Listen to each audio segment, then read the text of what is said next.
Hey guys, welcome to Yankee Valley Politics. In today's video, I will be giving you guys my prediction for the first state in the 2024 Republican primary. Here's my prediction for the Iowa caucus. This is my first video on this channel. It's probably not going to be the best, but we will get better over time. I hope you guys will drop a like and subscribe for more content. We're going to start this video out by looking at the polls here on the 538 website. It shouldn't be a surprise to anyone at this point that Donald Trump is leading by a massive margin in Iowa. The polling average right now has Donald Trump at 51.3% support among Iowan voters. As you can see here, the polling started out with Trump not being as strong in the state, mostly because of the disastrous 2022 midterms, where Republicans failed to win back the Senate and barely won back the House. Looking at this chart, you can see how close DeSantis was to Trump in the polling at the time. DeSantis pretty much began to fade as soon as he announced he was running for president. And the more voters have gotten to know him, the less they have liked him. As it stands right now, a day before the Iowa caucus, Trump has 51.3% support. Haley coming in second, DeSantis coming in third, Vivek coming in fourth. Let's get this out of the way. We all know Trump is going to win the Iowa caucus. The question is, by how much? Second place is clearly a dogfight between Nikki Haley and Ron DeSantis. Throughout this campaign, it seems like the more Bush-like Republicans that drop out, the more Nikki Haley improves in the polls. A bunch of no-name Republicans that no one cares about. Then Mike Pence dropped out. Now, Chris Christie has left the race. Looking at the polls, Trump is leading almost every poll by over 50%. Nikki Haley is pretty much tied with Ron DeSantis for second place, or leading him. I can't really say if she will get second place or if DeSantis will. DeSantis may surprise us and win second place, but we will have to wait and see.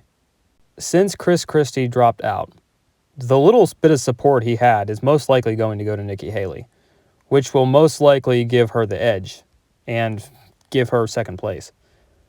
I'm expecting Trump to win Iowa with around 54% of the vote. If Vivek does better than expected, Trump's margin of victory will be lower, considering they share the same coalition of voters. This explains why Trump attacked him the other night. I don't see Trump getting any less than 48% of the vote. I also don't expect him to get over 58% of the vote.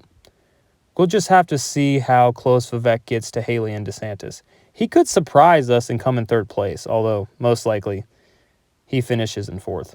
Let's come over here and look at our polls from New Hampshire.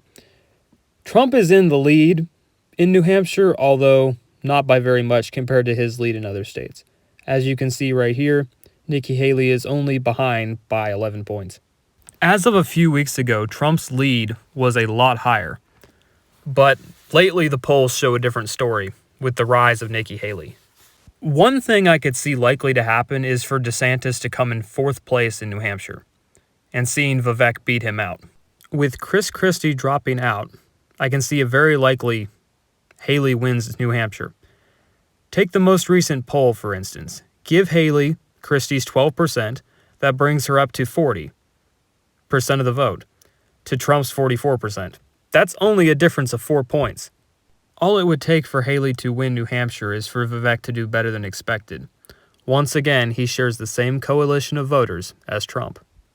We'll just have to see how close the polls get as we get closer to New Hampshire. This primary was over before it started. Unless something unforeseen happens, Trump will be the nominee. My personal opinion, I believe Trump has the best chance of beating Biden. I believe Haley would lose to Biden, considering half of Republicans don't like her. DeSantis would have a better chance at beating Biden than Haley. Problem is, enough Trump voters would stay home if he was the nominee. It would give Biden the victory. Finally, if Vivek was the nominee, there's no way they would let him face Biden. He's young, and he would eviscerate Biden in the debate. What would probably happen if he was the nominee is they would nominate someone like Gavin Newsom, and then the race would be a complete toss-up. I don't see any reality where they would let him face Biden. It's too bad for Republicans that the $300 million that's been spent on this primary so far couldn't have been used against Biden in the general election.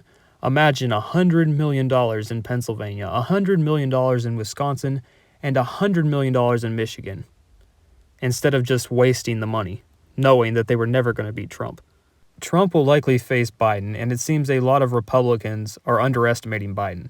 I am a Republican, and I am voting for Trump, but I am not stupid enough to believe Trump is up by 8 points in Michigan. Half of the population has an aneurysm when they hear Trump's name. Just because Biden is polling at 38% doesn't mean these people aren't going to come home for him at the end of the day. Biden may be hated, but Trump is equally hated by the electorate. The 2024 presidential election is going to go down the wire. This map I have up here is an example of how close I believe it's going to be. Trump may be leading Biden in most polls, but we are way too far out from Election Day for these polls to be accurate. These polls do not mean everything, but they do in fact give us an indicator. Biden is a very weak candidate, but at the same time, Trump is a very weak candidate as well. Trump also has all these court cases going on that are distracting him from the campaign trail.